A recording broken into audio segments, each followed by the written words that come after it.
Mock Draft Monday is back. Let's get it here, everyone. Welcome back to Utility Sports. I'm extremely excited for this rendition of my 2024 NBA mock draft. Remember, last Monday we had a mock come out. Next Monday we'll have a mock come out, and that one will have a lottery simulation as well. This Monday, however, since it's the first Monday after the play-in tournament, I went with just the standings because now we have the official lottery teams. You'll see which order that they currently sit in prior to the actual 2024 NBA Draft Lottery, which will, of course, shake some things up. Now, if you guys do enjoy the content, it's very important that you leave a like. It lets me know you're enjoying what I'm doing here. Then also, if you're brand new, please subscribe to the channel. Or maybe this is your third, fourth, fifth time watching a video. I would love for you guys to be a part of the Utility Sports community. You can get involved by either following us on Twitter, links in the description for that, or joining the Discord where we have 250 plus active users in there, having a lot of fun talking about hoops. It's a great place to be. Really recommend you check it out. And let's jump into this mock draft now. Of course, the team with the worst record in the NBA this past season was the Detroit Pistons. Now, this mock draft has 30 different picks than last week's mock draft. I made an emphasis to show my indecision in this mock. The reason is last week, even putting it together, even though I spent hours and hours and hours working on these mock drafts, piecing them together, what I think makes the most genuine sense, well, guess what? There's not really consensus at all in this draft, and because of that, I don't really exactly have a great feeling on where some prospects are going to go. Because of that, you're going to see some prospects I had in the top 3 in last week's video fall maybe down to 8, 9, 10 range today. Doesn't mean that I'm lower on those prospects than I was a week ago. The reality is I'm trying to mock what these teams are going to do, and that is challenging, especially Detroit at the top, because the player who a lot of scouts and a lot of people are going to feel is the best player in the draft. I'm not sure if he's a great fit in Detroit, but that player here, first overall, is Alex Sarr. Played for the Perth Wildcats this past season. At 7'1", he presents very unique defensive traits that probably paint him as the best player in this year's draft, with a comp very similar to maybe Jaren Jackson Jr. down the road, as a player who I think could be an intriguing two-way player. The offensive upside really relies on his ability to knock down perimeter shots and shots off the dribble. He does have a merging touch offensively, but really the bread and butter for Alex Sarr is what he's going to give you on the defensive end of the floor. Still a massive area that Detroit needs to clean up, but with the way Monty Williams likes to coach, which is very little help defense compared to the other 29 NBA teams, a player like Sarr who can switch out into space better than most big men gives you a unique player who's going to be able to match up against small ball teams. He's also going to be able to match up with some of the better centers in the league, a la Victor Wembanyama. Not that he's going to stop Victor, but with the game kind of transitioning to more and more perimeter play out of the center position, someone like Sarr can probably help limit those guys and their ability to attack off the bounce and to score out on the perimeter with his comfortability. He's got great hip fluidity, a lot of lateral mobility in his game. He turns left and right extremely well, has the recover ability to still protect the rim while on the move, something that separates him from a player like Zaccharie significantly in this class. I know Edie has a lot of those traditional stats that make him look like he's a dominant player. Alex Sarr is going to be the way better pro because of the way that he's going to impact team defense, and specifically the way that he can be a unique Swiss Army knife with the type of pick and roll coverages used to defend with. And looking at Jalen Duren, still learning. Jalen Duren's extremely young. Sarr, I don't know exactly how the fit is going to be with him next to Duren, but this is a talent grab for Detroit, who just continues to lose games year in, year out. They need to find and accrue as much talent as possible. Last week I went with Zaccharie Risacher, referencing the importance of fit and how that might help them win some more games rather quickly. This is kind of the reverse approach, where if Detroit ends up with the first pick, they say, screw the fit, screw the shooting. We need someone who has the upper end potential and the upper end talent, and that's where Alex Sarr clearly goes above Zaccharie Risacher in this mock draft. Moving in to pick number 2, the Washington Wizards are here now. And for Washington specifically, when you think about this team, really in their first year of a rebuild, remember last offseason they traded Bradley Beal, they traded Kristaps Porzingis, and I think Michael Winger has this team moving in the right direction. He's been reluctant to use the word rebuild. Funny enough, he accidentally used it in his end of season press conference just about a week ago. But it's the reality. This team, they are taking the right steps forward. But Wizards fans, remember, this is the most important thing. Hold the patience. You guys aren't going to be good next year. You're not going to be good 2 years from now.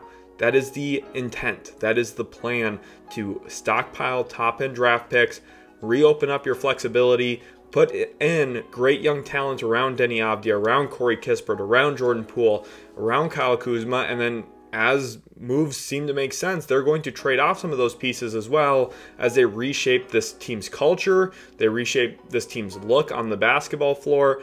And with that, I think the Wizards here, second overall, have a great chance drafting Ron Holland from G League Ignite. Another traditional stats monster this year, put up big numbers for the G League Ignite program, and has a lot of traits that I think do paint him to be a quality scorer at the NBA level, although there's still a lot of development that has to happen. He's rather turnover prone at this point. A lot of that comes as a result of trying to play in traffic, but there are positive ways to look at that as well. He's an aggressive offensive player looking to score the basketball. I think Washington could use someone with that downhill dynamism that Ron Holland has, specifically his ability to get to the rim and finish in and around traffic. Again, yes, it does create turnovers. Sometimes it creates a, wait, what are you trying to do here, Holland, type of shot selection. But at times, too, he's able to draw fouls, get to the rim. He finishes really well at the rim, both above and through contact, which is super important for his long-term outlook on how he's going to develop as a downhill scorer at the NBA level. I think he's going to transition extremely well, especially when there's more shooting and talent around him. I think Avdija and Kispert are two natural fits next to Holland going forward, and obviously with Jordan Poole's game as a three-point shooter down the stretch of the season started to look much more comfortable back when Keefe put the ball in his hands quite a bit more frequently. So Washington, I think, is trending forward in the right direction with their actual roster outlook, and obviously Bilal Coulibaly's at the center of that as well. I think Holland and Coulibaly's a unique combination of downhill slashing capabilities. We didn't see it all year from Coulibaly, but there were a ton of flashes that showed that maybe he can blossom into a good downhill finisher and a very reliable one. And I think Holland has that same upside, that same trajectory, but even more so with the volume and the desire to get to the rim with the frequency that he does, which makes him an intriguing pickup here for Washington at 2.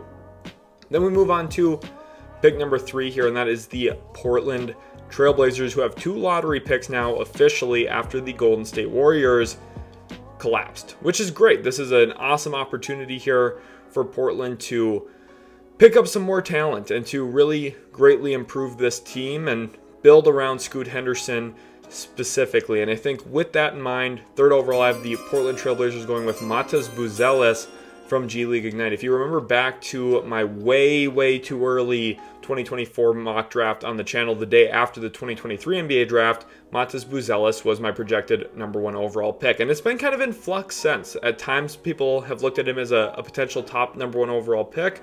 And there's also been times where we've seen him as low as 7 or 8 in some of my mock drafts.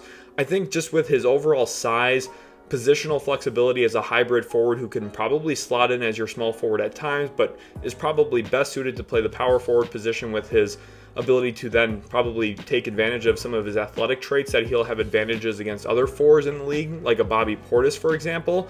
I think Matas Buzelis is an interesting prospect from a physical standpoint, but more importantly, a skill set standpoint.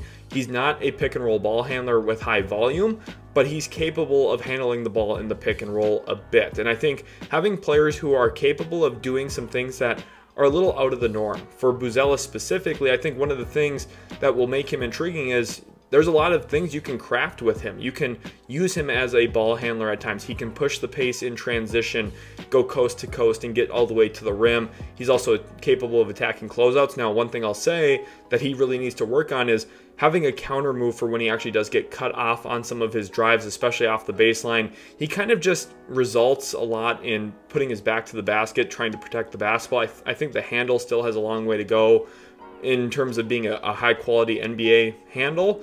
But I still think with his size at about 6'9", 6'10", having a back-to-the-basket game that he likes to rely on isn't a bad thing either, especially if you're playing him as a 3, a little bit more than a 4. Now, I think in Portland, he'll probably suit in as the 4 for the most part early in his career. We'll see what they have going forward. There's a lot of flexibility they have in the way that they build their roster.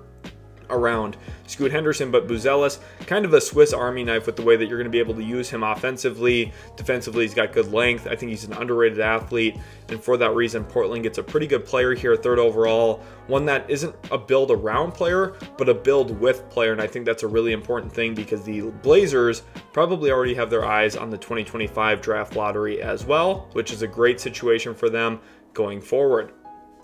Pick number 4, we move on to the Charlotte Hornets, and the Hornets are in a fantastic position here with a bunch of different players on the board that I could really see this team going with and building around, because you think about LaMelo Ball, you think about Brandon Miller, and the talent that those two guys have is obviously apparent when you watch them play. There's a reason last year Brandon Miller was top 4 on my board with all-NBA upside. I had that in my final big board. Obviously, I did my big board a little bit differently than everybody else so that there was actual visuals for the upside and the downsides of players and where I could see them fitting into the NBA landscape. And for Miller, I had him with all NBA potential, and I think we saw some of that as a rookie from him. He had a fantastic rookie season. He was a little bit older than some of the other draft prospects taken in the top 5, and because of that, he thrived. And I think the upside there still going forward is immense. And now for Charlotte, at some point, they have to capitalize on that talent and turn it into winning. And I think they're missing a player like this quite a bit right now. So we're going to go a little atypical from what I think a lot of other mocks are going to say for Charlotte. 4th overall here with the Hornets, we have them selecting guard Stephon Castle out of UConn. And I think with his ability to just kind of do a bunch of different things, again, another Swiss Army knife type of prospect here. He's capable of handling the basketball. He has a pretty unique handle, I'm not even going to lie. I think that his lack of jump shot right now kind of does limit what his offensive upside projects to be, but jump shots are one of the things that coming into a player's rookie season, it might not be pretty, but by year 3, 4, 5 of their career, if they find some confidence and some continuity with their jumper, they can at least get to a respectability level that makes them a threat. And I think the hope for Stephon Castle is if you get him to that point, you might be working with just a stud in this draft, a player who's going to highly impact winning. And again, that's the key point of drafting. You don't draft for guys who are going to score 20 points per game. It doesn't matter how many points you score if you're not winning basketball games. The Hornets, they need a franchise directional shift with a focus and emphasis on winning. The ownership, the new ownership specifically, seems to be pointed toward that. The new management, I think, will be pointed in that direction as well. And I think Stephon Castle will be an excellent first pick for them to kind of reshape the way that their franchise has played out over the last couple of years. With an emphasis on winning, Stephon Castle went to UConn because he wanted to be a winner. He won at UConn, and he did a lot of things at UConn. He's a great screen navigator, point of attack defender. He's got the length, size to be an impactful rebounder for his position at the NBA level. And I think he's just a gap filler. And the more gaps you can fill with a prospect, the better your team's going to get. And I think Stephon Castle is an excellent grab here for the Charlotte Hornets, 4th overall. Then going into pick number 5, we have the San Antonio Spurs here at this spot. Last week, we mocked Nikola Topic to the San Antonio Spurs. This week, I went a little different, and I think this is where the question of what does San Antonio look to do with their roster is super important. Do they look for a floor-setting point guard, a guy who's going to really run the floor and run the table for a team? Is he going to get you into sets, and is he going to dime you apart in the pick and roll, or are they looking for someone who has some scoring gravity to him? And in this week's mock, I went with someone who has some more scoring gravity than Nikola Topic, and that is Rob Dillingham out of Kentucky, 5th overall. Rob Dillingham had a fantastic freshman season at Kentucky, was extremely dynamic, and I think one thing that's really underrated about him, now I know I just hyped up Nikola Topic as someone who's going to dime you apart in the pick and roll. Rob Dillingham does that as well. He was an extremely efficient pick and roll player, both as a scorer and as a facilitator this past season for Kentucky. Now, of course, he did come off the bench. His role would look quite a bit different in the NBA, and I know people are going to say, well, he's a smaller guard. He's a smaller guard. We've seen small guards find success in the NBA because it's really predicated on talent. And if you guys haven't noticed, the NBA is all about skill. The NBA isn't about grinders anymore. There's no more Tony Allens. The NBA is about players who can put the ball in the basket, have scoring gravity, force defenses to collapse on them, and open up opportunities for open shots. And I think Dillingham, with his ability to score and then also read the floor out of his scoring gravity, fits San Antonio as someone who can set the table a bit for Victor Wembanyama, but also look to get his own bucket, because at some point San Antonio is going to need a collection of players who can really score the basketball. You think back to Milwaukee winning the title a few years ago. Yes, Giannis Antetokounmpo was the star player. He was the MVP of that team, but around him they had Jrue Holiday, yes, an elite defender. Of course, that's the primary skill he has. Isn't similar to Dillingham in that way, but the one thing I would say about Dillingham, just like Jrue Holiday, he can get a bucket. And Chris Middleton was getting a ton of buckets for Milwaukee. And I think if you have Dillingham, if you have Devin Vassell and Victor Wembanyama, that's your scoring gravity on the floor. And then from there, you can go about adding defensive-minded players around it. We'll see what happens with Keldon Johnson this offseason if he gets traded, what San Antonio elects to do with him. But the more scoring you have on the floor next to Wembanyama, the better, in my opinion. And I think Dillingham definitely serves that role very, very well here, 5th overall. Moving on to pick number 6, the Toronto Raptors slot in here. Obviously, this pick is top 6 protected. This is one of the most important picks to watch in the lottery, because if a team from 7 to 14 jumps up into the top 4, this pick will then convey to the San Antonio Spurs, which could be pretty scary for the rest of the NBA. But the Raptors here at this spot, last year they valued shooting, drafting Grady Dick, and I think his fit in the league is going to be really, really good, especially with the way the Raptors move the basketball, really have preferred and prioritized team basketball. They're going to get another guy here, 6th overall. That makes a lot of sense. And Gary Trent Jr. is a free agent, so this is also a positional need for them going into this offseason, assuming they don't get Trent Jr. back on roster, which is a real possibility still. I'm not ruling that out. But 6th overall, I have the Toronto Raptors selecting Reed Sheppard out of Kentucky. I think this is a fantastic pickup for them. I'm a big believer in Reed Sheppard's game. The analytics really back it up, but for me, the eye test is what really stands apart. He's just a sound basketball player. Very different from Stephon Castle, who we highlighted earlier as a gap filler, but I think very similar in the regard that he also fills a ton of gaps. Yes, you're going to want to build a team that has a guy who is your primary ball handler, your primary creator. That is 100% evident. But basketball is not played in a video game. Players need to be able to do multiple things on the floor. The days of one-faceted players, single-faceted players, really are behind us. You need to be able to do multiple things on the basketball floor to play in the postseason, and Reed Sheppard strikes me as a guy who's going to be very capable of doing that. He handles the ball well, he passes the ball well, he's a high IQ player, he's got very quick hands and active hands on defense, he has an extremely high steal rate this year, but really his chief skill is shooting the basketball. So when you combine all of those things, active hands on defense, smart intellect, someone who passes the basketball really well, can handle in the pick and roll, plus he's a lights out shooter who's going to have shooting gravity in the NBA. This is the type of player that makes a ton of sense in Toronto with the way that they want to play by moving the basketball, having players be able to attack off the catch. Reed Sheppard is great with the ball in his hands. He's even better without the ball in his hands.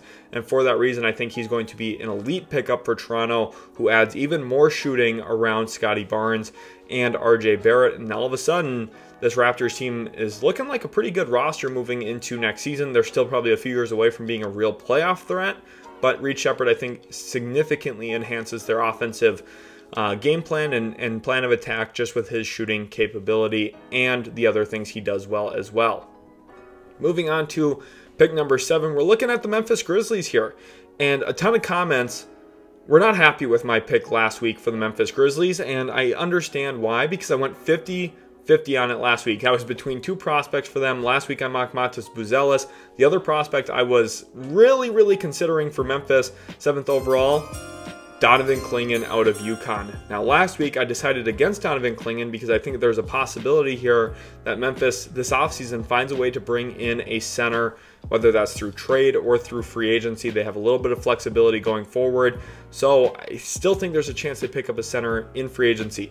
But in the event that they don't, Donovan Clingan is the definition of plug and play here for Memphis. I think he would have a very similar impact for the Grizzlies that Derek Lively has had this year for the Dallas Mavericks. A big, strong, physical body who shuts down paint scoring. He was in the 99th percentile this year in defending post-up opportunities. Now in the NBA, that is not a heavily used archetype, but in the West, you're going to have to face Nikola Jokic. You're going to have to face some of the other premier talents as well throughout the regular season. Thinking about Joel Embiid, Kristaps Porzingis, some of the most effective post-up players in the league. Donovan Clingan gives you a huge body who can help deter at the rim. Think about facing the Minnesota Timberwolves with Rudy Gobert, Karl Anthony Towns. Clingan's going to be a really useful tool for Memphis and matching up with some of those teams next to Jaren Jackson Jr. He's the type that is an excellent box-out guy, very similar to Steven Adams in a lot of ways, and I think he's more mobile than Steven Adams. I think he's just as good of a screen setter as Steven Adams, which is huge praise because Adams was one of the best screen setters in the league for a very, very long time. And I think when you look at what Donovan Clingan's going to provide to Memphis, it's a real anchor. Jaren Jackson Jr., won Defensive Player of the Year a season ago. He's not an anchor. He's an elite shot blocker and a good rim protector.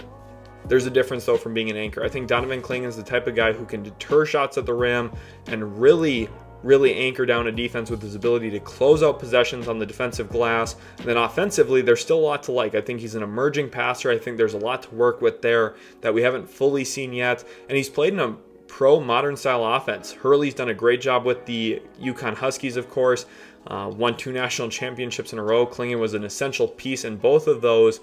Freshman year, not so much, but still important for them. And then second year, he was their star player. So I think he's really taken a big step forward already in his development. I think coming into the NBA, he's ready to be a big-time impact player on a team with playoff aspirations.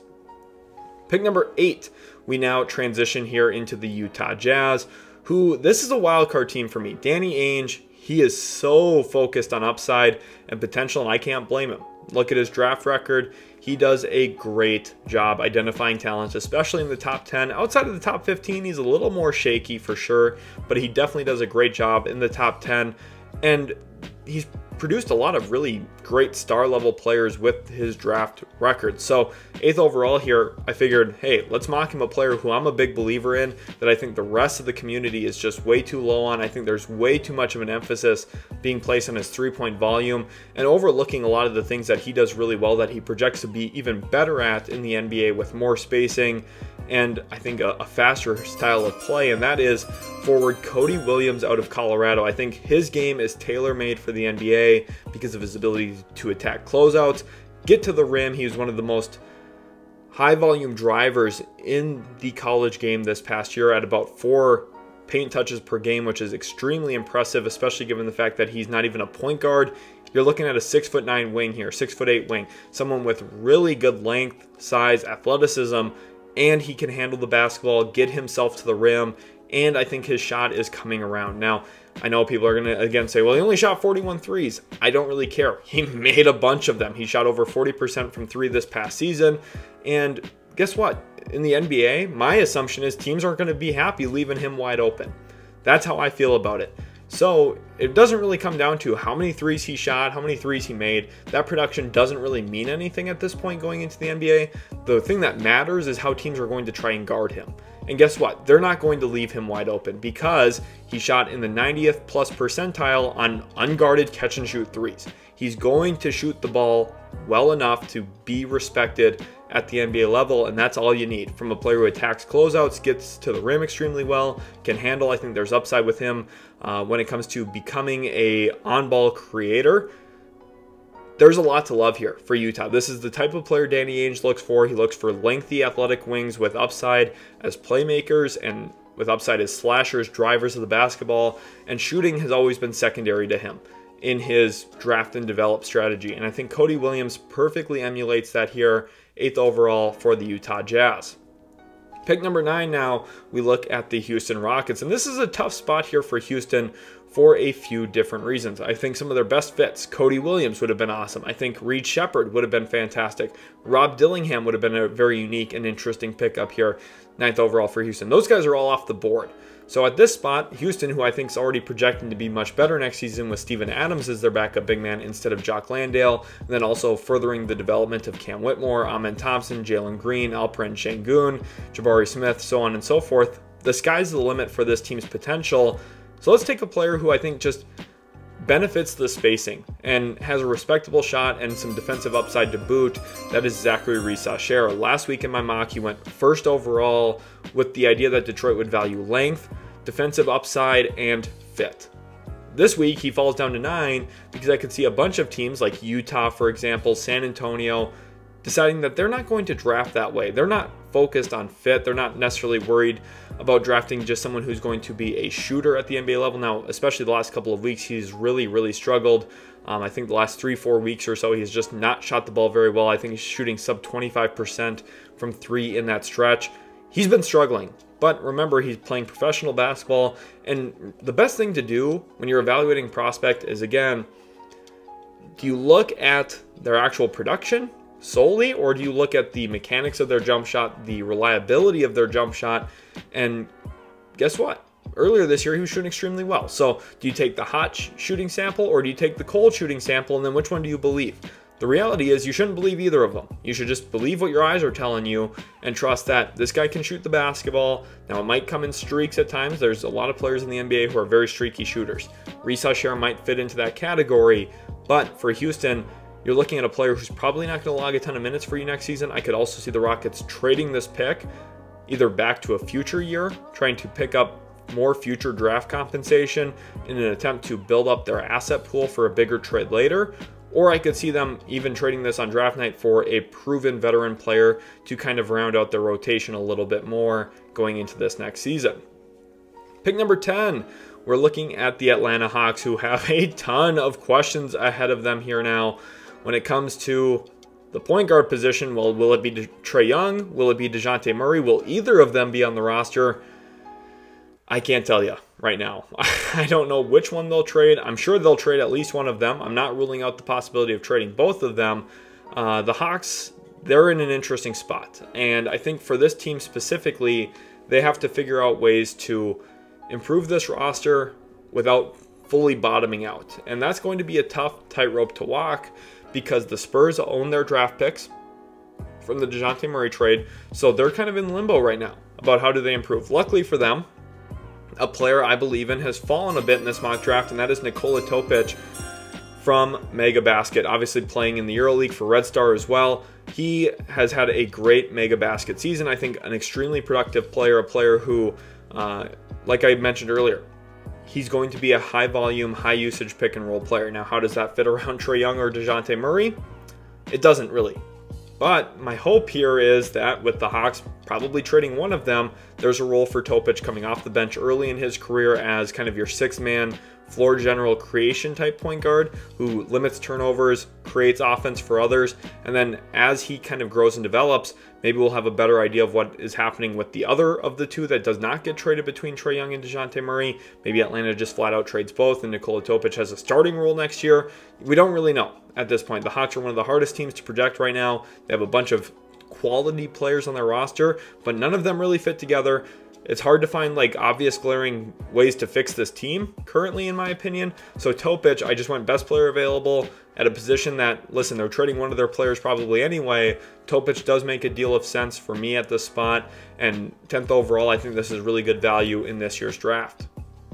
We move on to pick 11 here as we talk about the Chicago Bulls, another team that has real questions about who's going to be on their roster next season. DeMar DeRozan, will he play another game in Chicago? That's yet to be seen. Zach LaVine obviously missed a majority of this season, and well, the Bulls were better because of it. That's kind of the reality. I would assume new. Will he be back in Chicago? I think the one clear obvious answer is Coby White is a build-around piece for the Bulls. He had a fantastic season this year. I think really found his confidence and has continued to take steps forward in his development. So if you're Chicago, that's the one thing you feel really confident about. So let's try and put another player on the floor who's similar to him, who has shooting gravity, someone who's going to space the floor, able to attack closeouts, able to handle the ball in the pick and roll a bit, very creative off the dribble, and just an overall solid player, someone who I think is going to be impactful toward winning when it comes down to it. That's the whole point of drafting. Again, I have to keep saying that. You draft to win. The whole point of drafting is to get players who help you win. And I think this guy's going to be an impactful player toward winning throughout his career. Jared McCain out of Duke. Now, there's a lot of questions about his draft range. Some people view him as a surefire top 10 pick right now. Some people view him as just a lottery pick. Some people view him as a top 20 pick. For me, I have him kind of firmly in this 10 to 14 range, depending on who ends up drafting where. That will obviously play into where his final draft positioning ends, but I view him as a lottery pick right now, and I think 11th overall, the Bulls do really well getting him, especially with some of the questions about their guard position moving forward with LaVine, DeRozan, You never know about Caruso. There's a lot of value around the league trading for him. So Jared McCain, a safe pick here, a quality player, and someone who I think the Bulls will be opening up minutes in that backcourt one way or another this offseason. Then we look at pick number 12, the Oklahoma City Thunder now here at this spot. This pick comes from the Houston Rockets. And last week, I went with Jared McCain for OKC. Now, he's off the board here at this spot in the mock draft, and some Thunder fans were saying, look, I totally understand. Sam Presti would look for a guard, look for someone who can shoot, attack off the dribble. Jared McCain's Sam Presti's type of player. But there's also obvious roster flaws that this team probably still is going to look to address in some way, shape, or form. That could be through cheap players out in free agency. That could be through a trade. Obviously, they have so many draft assets. Or it could just be through the draft itself. And that's what I elected to do here in this route. They just need bigger bodies. But players who don't sacrifice the way that this team likes to play, which is with spacing, the ability to attack closeouts, play off the bounce a bit. And 12th overall here, I have the Oklahoma City Thunder selecting Kyle Filipowski out of Duke. If you look at his scoring profile, in his time with the Blue Devils, he scores in multiple ways. He scores as a cutter, he scores as an offensive rebounder off putbacks, he scores as a pick and roll roller, he scores as a pick and roll fader, he scores with the ball in isolation, he scores in a bevy of ways, spot up opportunities as well, he attacks off the drive.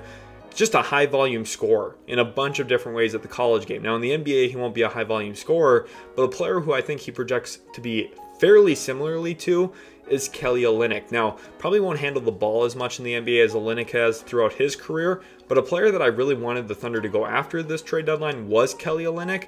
Obviously, he got traded to Toronto instead, but I think Filipowski fits a lot of those similar traits, and with the team control you get from drafting him in the first round here, the value of his contract, it actually ends up being a home run for the Oklahoma City Thunder to get another lengthy body who can play alongside Chet Holmgren at times, but could also be a backup 5 for you if you want to use him that way. This gives Mark Daigneault options with his lineup versatility, while also not sacrificing the team identity of playing around Shai Gilgeous-Alexander with a bunch of guys who are capable of playing off the dribble, attacking closeouts, playing off the catch.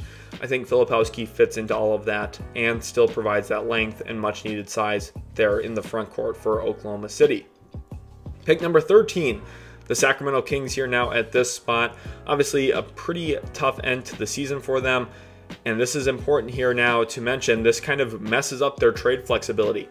They now cannot trade a first-round pick until 2028 unless they trade this pick on draft night specifically, which I do think is a real option if they want to go and use this pick with Harrison Barnes' contract to go seek an upgrade. Cough, cough, Kyle Kuzma, anybody? Just going to drop that there. We'll see. Wizards fans, if you're still watching, I hope you heard that one. But when it comes to Sacramento 13th overall, let's assume they don't trade the pick for this mock draft. We will have future mocks with trades, but this one we're not doing that. So 13th overall, who can I see Sacramento drafting here? I went with Dalton Knecht out of Tennessee, who fell just a little bit in this mock draft. A very talented shooter, a player who I really considered for Chicago, a player who I strongly considered for OKC as well. I think his gravity as a shooter would be immense in OKC and help them just get up more three-point attempts, which is very valuable, obviously, with the way the game is played today. But Sacramento, I think, is the best landing spot for Dalton Knecht because of his skill set, playing off of Domantas Sabonis. With some of the questions Sacramento has going into this offseason around Malik Monk, some of their trade flexibility, how do they go about improving the roster? Knecht is a 23-year-old prospect, not the sexiest thing ever when you consider, hey, this guy's pretty old for a draft prospect, but for Sacramento, a team focused on winning, a team focused on putting quality players around Domantas Sabonis and De'Aaron Fox right now, Dalton Knecht really makes a ton of sense, especially with his skill set. I think he's going to be a great player out of DHOs and out of their zoom action there in Sacramento. They're the highest volume zoom action team in the league. And I think Knecht's skill set specifically as someone who can finish at the rim, I think he'll be an excellent back cutter in Sacramento, but most specifically an excellent shooter in early transition.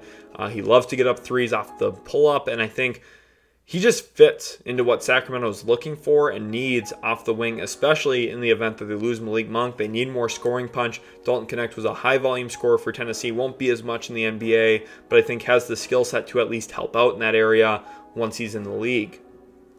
Pick 14, we shift now to the Portland Trailblazers. This pick obviously comes from the Golden State Warriors. And with this selection, Portland has a few options. Remember, earlier they went with Matas Buzelis. So for me, The questions here for Portland is how do they view their center room? DeAndre Ayton had kind of a weird season. Had some fantastic moments, had some really weird moments, including missing a game because of ice. It's pretty strange. Seems like just a weird year for DeAndre Ayton. Very, very weird. I'm not sure if the energy and effort's always there with him. I'm just going to be honest. I'm going to call it how it is. Then Robert Williams gets injured. So their backup center missed the entire year. They had Duop Reith, Ibu Baji. They had players playing. For me, I don't think Duop Reith is as good as a lot of other people say. Now, I know Blazers fans are going to start commenting right now saying, oh my God, you don't watch play. I do. Duop Reith, just no one guards him. They don't really care. So, like, again, gravity is more important than even efficiency, in my opinion. Having players who teams respect and feel like they have to guard 25 feet away from the hoop is just more dangerous, in my opinion. So with that, I think the Blazers, who maybe will trade Robert Williams, maybe even look to trade DeAndre Ayton this offseason, could still value a center. 14th overall, I have them selecting Kel'el Ware out of Indiana. Now, his draft process was an interesting one. Started his college career in Oregon, so he's going back to the Pacific Northwest in this one. And I think what he learned at Indiana was that he's a dominant, athletic player. Obviously thrived a ton in post-ups there playing for Mike Woodson. The Hoosiers just continue to produce NBA caliber centers year after year.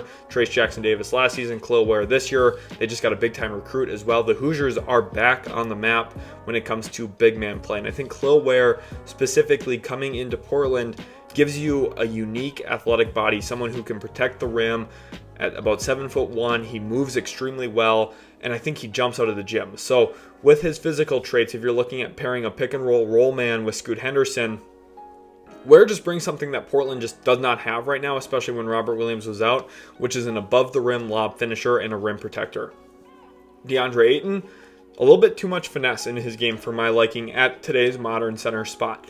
I think you need someone who plays above the rim, puts rim pressure on. I think that's going to open things up for Scoot Henderson as a driver. It's going to put centers in weird spots where they feel like, oh my gosh, I have to make sure I get back to Kel'el Ware's body so he doesn't get a lob dunk. But at the same time, oh my gosh, Scoot Henderson's coming down the lane at me. Do I step? Do I tag? What do I do? I think Kel'el Ware is going to open up things for Scoot Henderson with his rim presence and his vertical ability that currently Portland hasn't had because Robert Williams missed most of the season. I just think this is the best bet for Portland here at this pick. I know some people are lower on Kel'el Ware than others. For me, he shot the ball well this past season for Indiana. I think he's got a lot of the tools that are going to make him a quality NBA big man. And 14th overall, I think this is a great pickup here for Portland. Moving on to pick number 15. The Miami Heat here now at this spot. Last week we went with Devin Carter, a player who I just think fits Heat culture. But there were a lot of comments saying that another player made maybe some more sense from an upside standpoint. And I almost mocked that last week as well because I do agree with that premise. That player is Isaiah Collier from USC. Player who, listen, the upside's there for one reason specifically. He's an offense generator. He's an offense engine, someone who can get into the teeth of the defense. Obviously, a very good finisher at the rim. Now, I think his rookie season is going to be very, very challenging for him.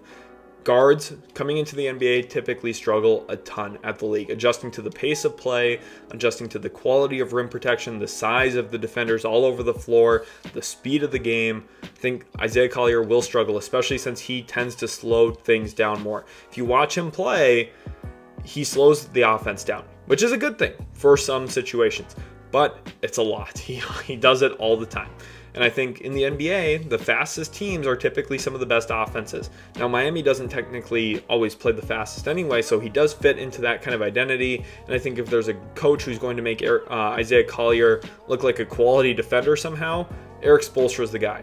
I have a lot of concerns about Collier, but the reality is someone who can get their feet into the paint, has a good playmaking sense where he's able to kick out to shooters around him. He's a player who does have upside as an offensive creator. I can't deny that. I have my concerns about his scoring gravity. I have my concerns about his ability to defend anybody at the NBA level because he was a brutally bad defender for USC this past year. I think that's something that's been heavily overlooked by the draft community is just how bad of a defender he was. Extremely lazy at times and just not good at it when he tried. I have a lot of concerns about Isaiah Collier as a prospect. I really do. But I do think that the upside's there for Miami to maybe take a swing on him here just outside of the lottery. I know a lot of other mocks are going to put him in the top 10. They're going to have him in the top 12. For me, I'm just not there. I can't see it. I hope other NBA teams see exactly what I'm saying, because there are some real deficiencies with the way, especially that he defends. And I think there's going to be some questions about how efficient he is as a primary scoring option if he's going to have the ball in his hands as much as he wants to. And then what does he do if he doesn't have the ball in his hands as much as he'd like? Because that's another big question as well. Pick number 16, the Orlando Magic here now at this spot. Orlando Magic, what a great season for them this past year. Obviously the 5th seed in the Eastern Conference. They just had a tremendous season and really a great opportunity here in the playoffs against the Cleveland Cavaliers. Now, obviously, Game 1 did not go their way, and I think they're missing some real scoring punch in the backcourt. So for that reason, we're going with guard Jacoby Walter out of Baylor, and I think we saw it a little bit last year when Orlando drafted Jett Howard in the lottery. They're going to value shooting a bit more than they have historically. Jacoby Walter is a player who fits that profile. Not the most efficient field goal percentage this past season, but what he is an efficient jump shooter, a catch-and-shoot guy, someone who can be a high-volume three-point shooter at the NBA level. His season for Baylor was a little up and a little down, had some very high highs, but some also low lows in terms of his productivity and consistency. But I think for Orlando, there's a few important things that are very worth noting for this team. I know people are going to say, oh, you should go get a scoring guard. They should go get a scoring guard. I 100% agree that they need more scoring in their backcourt. I'm just not sure with the development track that they have right now for Paolo Banchero and Franz Wagner that they want to siphon away those opportunities from those two forwards. I think that their viewpoint is give these guys as many on-ball reps as possible early in their career so that they become as dominant as possible with the basketball in their hands, so that if they ever do pair another guy with them, then you're looking at a team that has 3 on-ball creators, but at the same time, maybe they can scale them back in the future as well. But I think Jacoby Walter is someone who would be an ancillary piece, someone who can fit around those guys as a shooter, a shot maker, hopefully some scoring gravity. Again, that's the key word in this video, gravity, gravity, gravity. Jacoby Walter can shoot. Teams know he can shoot. It'll be on every scouting report once he's getting NBA minutes. Don't let this guy get open, catch and shoot shots. And that's all Orlando needs out of this pick, in my opinion anyway. Pick number 17, the Toronto Raptors back on the clock here now.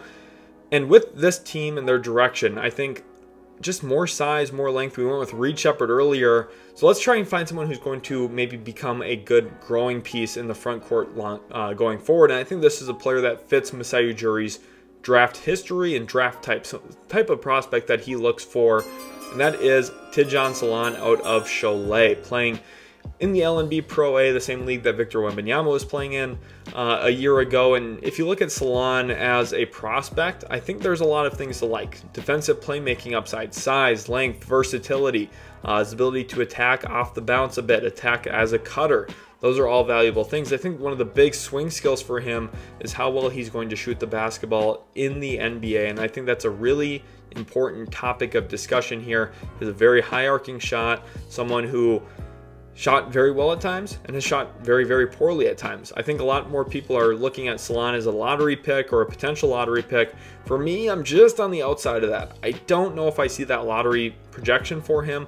Now, he does have a lot of the size, physical traits that typically paint a player as a lottery selection, but I'm just not sure if the reliability there as an actual scorer is warranting that selection or not, even in this year's draft. So I landed with Salaun at 17 here to the Toronto Raptors as a player that this fits what Masai Ujiri typically looks to do.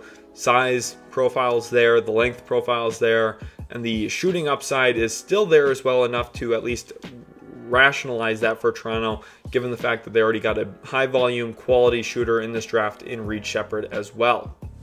Moving on to pick number 18, the Los Angeles Lakers here now. Last week I went with Johnny Furphy. Now it's important to note as well that this pick could technically belong to the New Orleans Pelicans, but the fact that the Lakers actually made the playoffs and with that as a result are now outside of the lottery, it is very likely that the Pelicans will just allow the Lakers to keep this pick and they'll defer their option until next year, where they could have the Lakers pick once again. So 18th overall instead of Johnny Furphy this week, even though I think the shooting is super important and the ability to finish at the rim is extremely important. I think looking at Rob Pelinka's draft history, he values guys with length, athleticism, and size with defensive upside. And Justin Edwards is a player that stands out to me here for Kentucky. I think he's going to get drafted higher than most people are expecting. I've seen people mocking him in the second round. Now, I don't go out and search for mock drafts. I just happen to come across them on Twitter, on Instagram. You know, I just happen to see what other people are saying about some of these players. And Justin Edwards, I think, when I looked at all of his advanced numbers, I was kind of expecting a different story. I was expecting him to be a little bit more average in terms of his scoring, and especially his efficiency as a shooter. I was wrong. He actually ranked above average in a majority of his scoring archetypes and play types, and because of that, I think the Lakers, they're going to look at that as a positive. They're going to look at that data as a, hey, maybe there's upside for him to really emerge as an offensive player in the right type of role around a LeBron James, around an Anthony Davis. Justin Edwards, I think, has enough shooting upside to justify his positioning. But again, if you look at the Lakers and how they valued players around LeBron, they traded for Rui Hachimura, who at the time was an unproven shooter in the NBA. They've at multiple times played centers next to LeBron and Anthony Davis. They just have not valued three-point shooting. They actually ranked last in the NBA in three-point attempts per game this year. So drafting Johnny Furphy, even though I think it makes a ton of sense, Justin Edwards is probably the more likely selection looking at Pelinka and what he typically does when it comes to valuing draft picks and valuing roster construction around star players. He looks for length and size over shooting ability, as evidenced last year as well with Jalen Hood-Schifino at pick number 17. Pick number 19 now, we have the Philadelphia 76ers, who have Joel Embiid back. And with Tyrese Maxey, they're a very tough out in the playoffs. That Knicks-Sixers series is going to be a great one. Game 1 was phenomenal to watch. And I'm excited to see how that series really plays out. Some of you will be watching after that series is concluded, and you'll be like, what do you mean? It's already over. Whatever. Let's get on to the pick here. 19th overall, I have the Philadelphia 76ers selecting guard Devin Carter. For them, Kyle Lowry's been an awesome addition at the after the deadline, after he reached a buyout with Charlotte. I think Devin Carter, though, is probably the future for Philadelphia in terms of backup point guard play. Someone who has the ability to score, and the NBA level, I think he's going to be a very quality scorer off the bench, actually. Shot the ball extremely well on pull-up jumpers and pull-up three-pointers at the NCAA level. He's an older prospect, so I think he's ready to contribute. That's important for Philadelphia, given their cap space situation. If they're drafting somebody to keep them here, they're going to want them to be a contributor on a cheap contract. Devin Carter definitely is capable of contributing NBA minutes ASAP for a team. I think he would be a great get here for Philadelphia. He defends pretty well. I think one thing that he does better than most as a guard is he's able to stay on his matchup's hip and then also contest shots at the rim. Has some fantastic blocks this season as well when you turn on the tape. So for me, Devin Carter stands out as a great pickup here. Pick number 20, the Cleveland Cavaliers here now. With this pick, obviously the playoffs are going to be very telling. What happens with Donovan Mitchell this offseason, what happens with Jarrett Allen this offseason, what happens with Evan Mobley this offseason. There's a lot of questions yet to be answered with Cleveland's roster construction moving forward. But 20th overall, I have them going with Johnny Furphy here out of Kansas, a player who, for me, again, it's about the two ways that this kid scores the basketball. He scores at the rim extremely efficiently, and he scores behind the three-point line very efficiently. Those are really the premise of modern basketball analytics for role players. Guys who are going to impact positive offense off of the basketball need to be good at the rim, and they need to be good behind the three-point line. Johnny Furphy fits both of those qualities. He's got good length, size. Honestly, pick 20 maybe is a little too low for him. I think he's going to continue to climb up boards a bit as we get closer and closer to the NBA draft. I think the Combine's going to help him. He's just a good quality player, a good quality prospect. He's not going to grow into this player who's a high on-ball contributor, high on-ball creator for a team, but that's okay, especially with Cleveland, the amount of star players that they already have. Darius Garland needs to have the ball. Donovan Mitchell's best with the ball in his hands.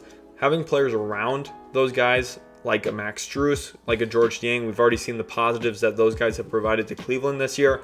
Johnny Furphy, a young, cheap aspect of those guys, young, cheap version of those guys, and someone who is going to be a beneficial pickup here outside of the lottery for Cleveland in this year's draft.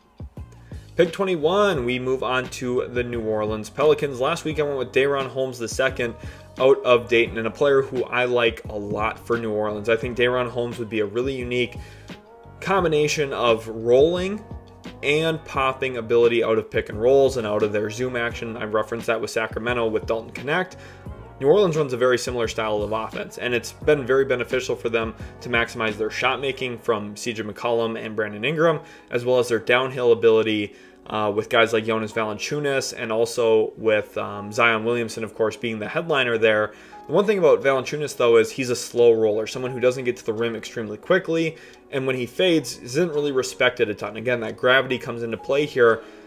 Even though New Orleans might not go with an actual shooting big man, having someone who is a fast downhill roller still has a similar effect in terms of drawing in the help defense. And I think Yves Missi here out of Baylor makes a good deal of sense in that regard. Someone who, now it's going to be a little bit of a growth period here for him to get accustomed to playing out of DHOs and for him to be comfortable being a quality starting level defensive center in the NBA. I don't think he's anywhere close yet with his pick and roll defensive coverage. I think he's still relatively raw, but he's got a lot of the athletic traits. He's got the rim protection upside that Jonas Valanciunas just does not provide. I think if New Orleans wants to become a better defensive team, they're already a good one because of Herb Jones and some of the length and collection of talent defensively they already have. If they want to become a great defensive team, though, a top echelon, number 1, number 2 type defense, Yves Missi could be the guy that helps get you there in a couple of years because of the athletic profile and the shot blocking timing that he already has. Even though he's very raw, he's flashed at times with his ability to make plays on the defensive end of the floor. And when it comes to the offensive end, again, he's extremely athletic, gets downhill quickly, finishes above the rim, gives Zion Williamson a unique lob threat that Jonas Valanciunas just quite frankly isn't at this point. And I think it's going to open up opportunities for New Orleans to get to the rim even more frequently than they already do. Pick 22. Let's talk about the Milwaukee Bucks, a team that they've had a real roller coaster season. Obviously fired their head coach halfway through. If they're going to draft someone here, they're going to look for someone who hopefully can give them production early in his career. And that player for me here, Tyler Smith, G League Ignite. Now, I'm lower on Tyler Smith than most. For me, when I evaluate a player who is, in my opinion, locked in as a power forward for a majority of his career, I don't see him ever being able to play the 3. Definitely don't see him being a quality 5 in the NBA. I just don't think the defense is where it needs to be as both a rim protector and someone who's switchable enough in pick and roll to play that style. But I think the one thing about Milwaukee that gives them a little bit of a unique advantage over other teams is their already deep collection of size. And why Tyler Smith fits into that, Brook Lopez, a really great drop big man, he fits around a lot of pieces because he's huge, he can finish at the rim, but he's also a very, very good three-point shooter who shoots very comfortably from deep ranges. He shoots 3, 4, 5, 6 feet behind the arc, no problem.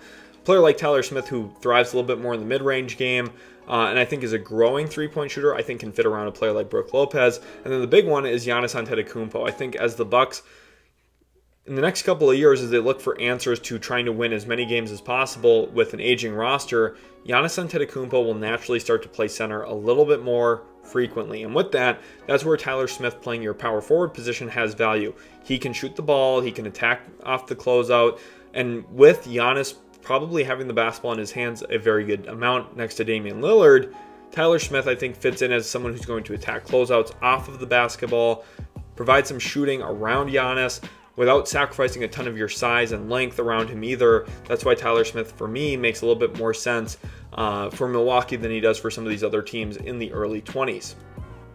Pick 23, we talk about the Phoenix Suns here now, a team that I just think is pretty deficient on depth in their roster. They just don't have a lot of quality players, and they're very limited in terms of the asset collection pieces that they actually have. But 23rd overall, the Suns do have an opportunity here to either trade the pick after on the night of the draft, of course, or to draft and develop. And that player here I'm going with is Tristan da Silva from Colorado, a player who, for me, this is one of the best opportunities for Phoenix. Last week, da Silva was not mocked, but I thought about it some more. He's got the ability to create with the ball in his hands a bit. He's able to score off of the basketball. We've seen kind of the full picture at Colorado with his skill set. Kind of reminds me of Jake LaRavia from a couple of draft cycles ago, a player who there's upside with him having the ball a bit, but there's also upside with him playing off of the basketball. Now, I don't think Phoenix needs a lot more offensive creators and initiators, but I do think there is a benefit to having another guy on the roster who's capable of handling the ball a bit, even if it's not his primary skill or his primary usage when he's on the floor. I think just resting Phoenix's stars a bit more over the next couple of years. Right now, watching this team play, they're just so reliant on their big three to do everything for the roster. It's an apparent and obvious flaw in the team. Tristan da Silva helps in that regard a bit, while also still complementing them when the big three do have the ball in the multiple different facets that they play, whether that's their horns actions, whether that's in isolation, pick and roll, whatever it may be. Having players around that who complement that as well makes some sense. Da Silva, good natural length, size, and shot making potential as well.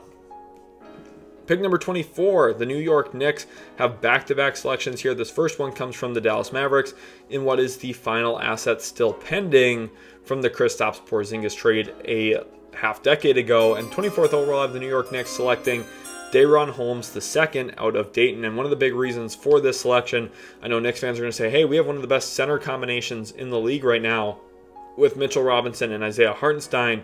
You 100% do. Those two guys are very awesome. Hartenstein's great with his little push shot, obviously impactful on the glass as well, and a very high-quality defender. I think a very underrated defender. Most NBA media do not talk enough about how good of a defender Hartenstein has been this year. For New York, then Mitchell Robinson, one of the best offensive rebounders, one of the best rebounders in general in the NBA, extremely athletic, a physical freak and specimen who I don't even think the Knicks maximize enough. The issue, though, is Hartenstein's headed toward free agency, and he might be in line for a pretty sizable payday, which means the Knicks are going to look for center play. And someone like Daron Holmes II, I think, is an NBA-ready contributor, shoots the ball well. I think he can provide a little bit more spacing to the Knicks offense than what they've had in the past with their centers. But he also has, I think, similar touch as a roll man, kind of like Isaiah Hartenstein. Defensively, he's not as good as Hartenstein is. It's going to be a little bit of a growth process for him playing under Tom Thibodeau. But remember, the Knicks a few years ago drafted out of Dayton as well when they took Obi Toppin. Maybe they go back to the Flyers here and find another player that they like to add into their front court, this time Daron Holmes II. And 25th overall, the Knicks are still on the clock. So who do I have them going with in back-to-back selections? First, it was Daron Holmes II. The second selection here is Kevin McCullough out of Kansas. This is another player who just kind of fits the MO for the New York Knicks front office right now. A player who, when you look at what this team's trying to do, they're trying to put complete role players around their star talent. Josh Hart, impactful player in multiple areas. Think back to the first playoff game against Philadelphia. He's hitting some huge threes down the stretch and scoring a bunch of clutch buckets. But what does he do when he doesn't have the ball? Well, he's offensive rebounding. He's defending. Kevin McCullough is one of those more complete prospects. He's an older prospect, but I think New York values those types of players who are going to be impactful when it comes to winning. And just like I said earlier, the point of drafting is to try and win games over time. Kevin McCullough, I believe, is a player who's going to help you do that. Now, there's a little bit of Wendell Moore in his game to me, and Wendell Moore has not really worked out for the Minnesota Timberwolves, who they drafted in the first round a few years ago. There's some similarities between the two, but I think McCullough's probably a little bit more of a reliable scorer, a little bit more reliable jump shot, and with that, I think the Knicks can find a little bit better usage out of him than the Wolves have found with Wendell Moore through his early career thus far. Pick 26, we look at the Washington Wizards. This pick comes from the Los Angeles Clippers. And here they have the opportunity to add even more talent. They had the second overall pick in this mock, and now at pick 26, an opportunity to add more talent around their existing core. Remember, we went with Ron Holland, second overall. And 26th, we're going here with AJ Mitchell, guard out of UC Santa Barbara. This is a home run selection for Washington. If they're able to get this kid, it's a steal at this spot of the draft, in my opinion. Someone who is very adept playing off of 2 feet. He's creative in the paint. Even though he's a little bit of a smaller guard, he's able to find and create opportunities as a scorer for himself at the rim. And I think that's one of the most important things to evaluate for someone who's not an above the rim finisher as a guard. Like AJ Mitchell, are they able to score at the rim and have that kind of threat of being a scorer? Because if they aren't, they end up like Jordan McLaughlin, who is a player who teams just don't respect offensively. AJ Mitchell is going to get respected because of his ability to find crevices and gaps and score the basketball off of those things, and I think he's an emerging shooter. I think he continues to grow and grow a bit year after year. Now a junior prospect and someone who coming into Washington, there's probably going to be a good number of minutes for him to eat up at some point in his rookie season. I think he can be an impactful player. Reminds me of Jalen Brunson, watching him play. Now, I'm not saying he's going to rise to the height that Jalen Brunson has with the New York Knicks. Brunson's career trajectory has just been phenomenal to watch, and I've really enjoyed every second of it. But I think A.J. Mitchell, a little bit closer to what we've seen in Dallas from Jalen Brunson, a player who can be a sixth man, an offense initiator, and a scorer in the half court at times. That's the type of player I could see A.J. Mitchell growing into and becoming in the NBA, and that's a really great player to have and a winning player to boot. Pick 27, we're on to Minnesota now here with the Timberwolves, and this is an interesting spot. And I know Tim Connolly. I think Tim Connolly is a genius who really understands how to evaluate talent, and I don't think he really cares about the consensus thought process or drafting based off of what other people think he should do in the first round. I think what he does is he knows how to draft good players. And the player here, I have not mocked him in the first round all year long because I don't exactly expect him to be a first round pick unless Minnesota takes him here 27th overall. This is like the one team I could see actually drafting him, and it's because they're losing a few players who play similarly to this guy. 27th overall, I have the Minnesota Timberwolves selecting Baylor Shireman out of Creighton, a player I love to watch. He is, I think, one of the most underrated draft prospects in this entire cycle because he is capable of handling the basketball and he's got great size to him. My comp for him as a prospect is Joe Ingles. I think he's a Joe Ingles clone, someone who, as a small forward probably in the NBA, can handle the basketball, can shoot off of the ball, can shoot with the ball in his hands. And oh, by the way, out of all college players this past season, he ranked in the 100th percentile as a pick and roll ball handler. That's right, you heard me correctly. He was the best pick and roll ball handler in all of college basketball this past season. He is somebody who deserves a ton of credit and a ton of attention because when you have a player of his size with his ability to read a defense, pass the basketball, Minnesota has for a long time valued playmakers. They have a very big collection of them currently on their roster, but one guy who's headed toward free agency this offseason is Kyle Anderson. They're going to try and replace his playmaking with Baylor Shireman's playmaking, and I think it actually could be a good long-term upgrade for their offense because when Anderson's off the basketball, his value is a little diminished. Shireman off the basketball, he's still a threat as a shooter and someone who can attack closeouts because of his shooting capability, unlike Kyle Anderson. So because of that, I think the Minnesota Timberwolves are huge winners here, taking Baylor Shireman 27th overall. I love this pick for them a ton. And let's jump into pick number 28 now, as we look at the Denver Nuggets, reigning NBA champions, definitely a real threat to win it again this season. Nikola Jokic, probably the best player in all of basketball. With the way that he plays the game, it's just so hard to beat him. Honestly, I think most of the time when I'm evaluating players, I think about it from a coaching perspective of how would I use this guy or how would I try and coach against this guy. There's no answer for Nikola Jokic. He's too smart and too talented. His touch is too good. You can't put small guys on him because he's too strong and big. You can't put big guys on him because he's too nimble, and he's got such great touch anyway that it doesn't even matter half the time. He's unsolvable. He's just really, really good. 28th overall, though, the Nuggets looking to complement that. They go with forward Dillon Jones out of Weber State, someone who I've mocked to Denver in the past, not last week, but in past mocks, because I just think this pick makes a ton of sense. He's a productive, impactful player, standing about 6'6". He's up for defensive challenges. He guards pretty well, and he's very, very strong. And I think for Denver, when you look at other teams around the conference, having another big, strong body to throw at guys like Zion Williamson, to throw at Minnesota's players like an Anthony Edwards, for example, you need to have some bulk and strength on your roster. That's something that KCP, who's a great guard defender in today's game, he's just not strong enough to deal with some of these other elite athletes, elite physical specimens like an Anthony Edwards, like a Zion Williamson. So that's where I think Dillon Jones kind of comes in next to Aaron Gordon. You have this collection of physical players, guys who can handle contact and defend in contact. Dillon Jones makes a ton of sense there. He's productive as a rebounder, and he's also kind of emerged as a shot creator in the last couple of years of his college career in Weber State. Really was relied upon to create a ton of offense for them. So I like this pick quite a bit for Denver. I think it's a great selection for them. And looking at what they did last year, drafting Julian Strawther, drafting Hunter Tyson, they're looking for older prospects who can help them win and keep their championship window open for as long as possible. Obviously, that should be their priority, and I think drafting Dillon Jones here helps them in that way as well. Pick number 29, the Utah Jazz. Here now, this pick comes from the trade with the Toronto Raptors. This pick comes through the Oklahoma City Thunder. Obviously, this pick's been moved a couple of times. The Pacers first moved it to Toronto. This is from the Kel'el deal, though, if you're a Jazz fan. So if you're wondering where you got this pick, that's where it came from.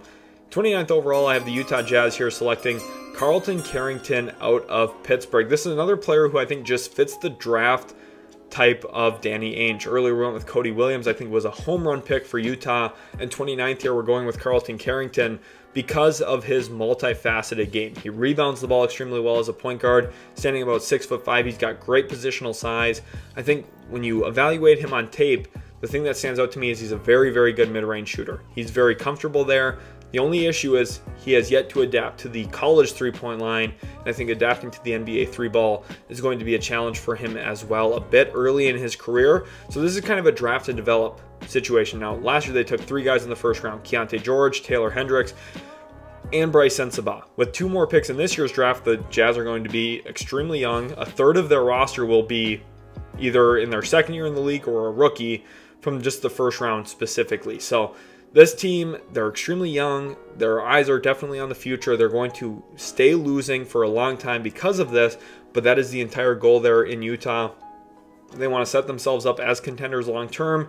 The best way for them to do that without looking at free agency or trades is to draft, develop, stay young, stay bad for a while, and accrue talent. And I think Carlton Carrington, from a talent perspective, one of the best players still remaining on the board. Someone who I think, if he blossoms as a shot creator, is an absolute steal of a pick here at this selection.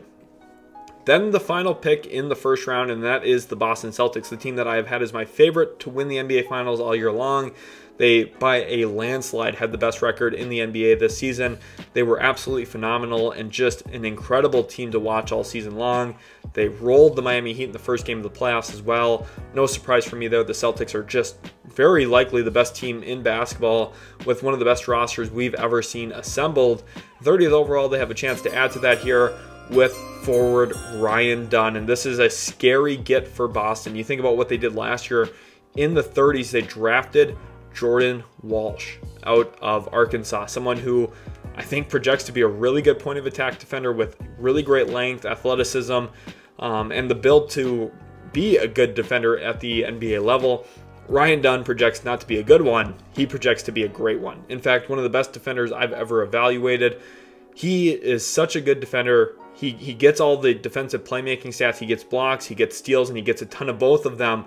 But the difference between him and other guys who get those numbers, he doesn't jeopardize his positioning. He gets those numbers solely as a byproduct of being in the right spot at the right time all of the time. And that's scary because a lot of players, like you think to James Harden, Luka Doncic as a couple of examples of high volume steals players, they get a ton of steals. It's because they're gambling and they're smart enough to get into the passing lanes. That's what those guys do. Ryan Dunn, he's going to pick your pocket, and it's because he's going to sit on your hip, wait for you to cross over, and oh, by the way, my hand just happens to be there because I'm exactly where I'm supposed to be. This is a fantastic pickup for Boston. Now, I know they love to shoot a ton of threes. Ryan Dunn does not do that at all right now, but I think one thing that Boston could get a lot better at is getting to the rim a little bit more frequently. Ryan Dunn is a fantastic cutter. He's an extremely great athlete who can get to the rim as a cutter, transition threat. I think this helps Boston kind of put a little bit more pressure on the rim while also still just enhancing their defense even more. One of the most underrated stories around the league is how good Boston's defense has been. Their offense always gets so much of the attention. They're an elite defensive team, and they just got way better with Ryan Dunn. They have Jordan Walsh waiting in the wings as well. This is a home run for the Boston Celtics here, 30th overall. Ryan Dunn, I love him as a prospect. I think he's extremely underrated. I know people are going to say Matisse Thybulle. Matisse Thybulle is another gambly player. Ryan Dunn doesn't gamble. This guy just flat out wins defensively. Thank you all so much for watching. I really do hope you enjoyed this video. Again, leave a like, subscribe to the channel for more content if you enjoyed, if you felt like you learned something this draft. Let me know down in the comment section below what picks you disagreed with. Let me know why. I'd love to hear your guys' reasoning as well. I'll read every single comment on the channel, and we'll catch you in the very next Utility Sports video.